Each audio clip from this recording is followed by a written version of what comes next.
नमस्कार, मी Nivrutti Godaji, directing partner of Unity Agro Foods. मी एक स्मॉल फार्मर फॅमिलीमधून आलेलो आहे। मी माझं ग्रॅज्युएशन कंप्लीट झाल्यानंतर मी अमूलला नोकरी केली आणि टेम्पटेशन फूडला असं टोटल 20 वर्ष मी जॉब एक्सपिरियन्स घेतलेला आहे सेम इंडस्ट्रीमध्ये। त्याच्यानंतर असा विचार होता की स्वतःचं काहीतरी असावं, नोकरी करण्यापेक्षा स्वतःचं थोडंसं काहीतरी असलं म्हणजे अस्तित्व राहील आणि पुढच्या पिढीला पण काहीतरी फॉरवर्ड करता येईल। त्या पद्धतीनं आम्ही एक छोटीशी कंपनी चालू केली, एक पार्टनर घेतला मी आणि ही युनिटी ॲग्रो फूड्स 2016मध्ये मी चालू केली। पहिले आम्ही फक्त एक स्टरलायझेशन लाईन टाकली होती।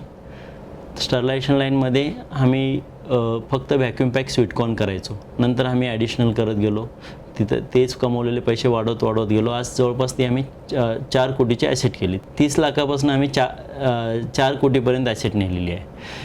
ह्याच्यामध्ये थोडीशी इन्व्हेस्टमेंट घेतली, टेम्पररी इन्व्हेस्टमेंट घेऊन आम्ही वाढवत गेलो आमचा कंपनीची ॲसेट प्रोजेक्ट वाढवत गेलो। आणि आज आमच्याकडे 2 टेक्नॉलॉजी आहेत। आमच्या ब्रीदवाक्याप्रमाणे जसं की आमचं ब्रीदवाक्य आहे की ट्रू डेफिनेशन ऑफ फूड्स, म्हणजे आम्ही टोटल नॅचरल फूड प्रोव्हाइड करतो।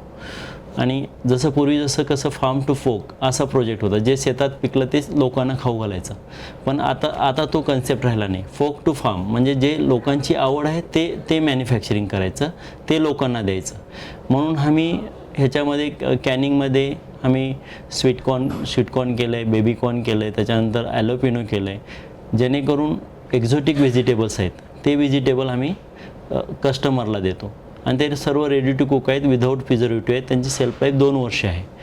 तसंच फ्रोझनमध्ये आम्ही आल्याचे क्यूब बनवतो, जिंजरचे क्यूब बनवतो, चिली पेस्टचे क्यूब बनवतो, तर जेणेकरून की कस्टमरला कुठलाही वेळ वाया जाणार नाही आणि भाज्या बनवण्यासाठी किंवा रेडी टू कुकसाठी त्यांना सोपं जाईल अशा पद्धतीने केलेलं आहे। आमचे 2 ब्रँड आहेत, एक क्लासिक ब्रँड आहे, दुसरं जस्ट इट ब्रँड आहे। वेगवेगळ्या कंट्रीमध्ये आम्ही वेगवेगळ्या कंट्रीच्या लँग्वेजप्रमाणे आम्ही त्यांचं प्रिंटिंग करून घेतलं आहे। तिथल्या लॉप्रमाणे आम्ही प्रोडक्टचं कॉम्पोजिशन त्याच्यात टाकलेलं आहे, त्यांचे इन्ग्रेडियंट टाकलेले आहेत आणि ते आम्ही वेगवेगळ्या कंट्रीमध्ये एक्सपोर्ट करतो। त्याच्यामध्ये रशिया आहे, कोलंबिया आहे, डॉमिनिक रिपब्लिक आहे, न्यूझीलंड आहे। ह्या चांगलं म्हणजे प्रीमियम प्रोडक्ट आम्ही एक्सपोर्ट करतो। इवन इंडियामध्ये पण आम्ही क्लासिक नावाने स्वीटकॉर्न सेल करतो, ग्रीन पीस सेल करतो, त्याच्यानंतर व्हॅक्यूम पॅक स्वीटकॉर्न सेल करतो। आज आमचा टर्नओव्हर 4 कोटी आहे आणि जवळपास आमच्याकडे 600 महिला काम करतात आणि जवळपास आम्ही महिन्याला 200 एकरचं कॉन्ट्रॅक्ट फार्मिंग करतो। शेतकऱ्यांना आम्ही सीडपासून ते सर्व कन्सल्टन्सी देतो आणि त्यांचा आलेला माल फिक्स रेटनं आम्ही फॅक्टरीत घेतो। आणि आमच्या आजूबाजूला 25 किलोमीटरच्या आतमध्ये आमचे 4 पिलिंग सेंटर आहेत। पिलिंग सेंटरला शेतकऱ्याचा आलेला माल जातो, तिथनं आमचा फिल होऊन माल कंपनीत येतो। कंपनीत मग नंतर त्याचं वॉशिंग होतं, ब्लँचिंग होतं, कूलिंग होतं, त्याच्यानंतर स्टरलायझेशन करायचं असतं स्टरलायझेशन होतं वेगवेगळ्या पॅकिंगप्रमाणे, आणि फ्रोझन करायचं असतं फ्रोझन होतं कस्टमरच्या रिक्वायरप्रमाणे करतो आम्ही। आणि आज आम्ही ISO सर्टिफाईड आहे, कौशल सर्टिफाईड आहे, HACCP सर्टिफाईड आहे आणि आम्ही जे काही स्टँडर्ड लागतं फूड इंडस्ट्रीला त्या सर्व स्टँडर्ड आम्ही इम्प्लिमेंट केलेले आहेत आमच्या फॅक्टरीमध्ये। अजून आम्हाला याच्यामध्ये अजून हायड्रोकूलिंग चालू करायचं आहे, फ्रीज ड्राईंग चालू करायचं आहे पुढं।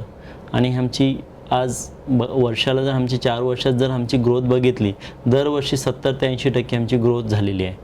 म्हणजे जसं आमचं 30 लाखापासून 8.5 कोटीपर्यंत टर्नओव्हर झालेला आहे।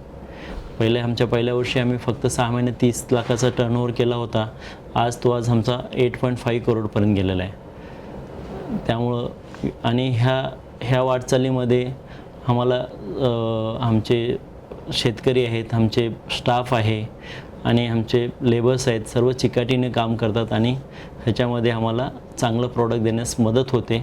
त्यामुळे युनिटी ॲग्रोची ग्रोथ चांगली होते आणि अशीच चालू राहील। थँक्यू।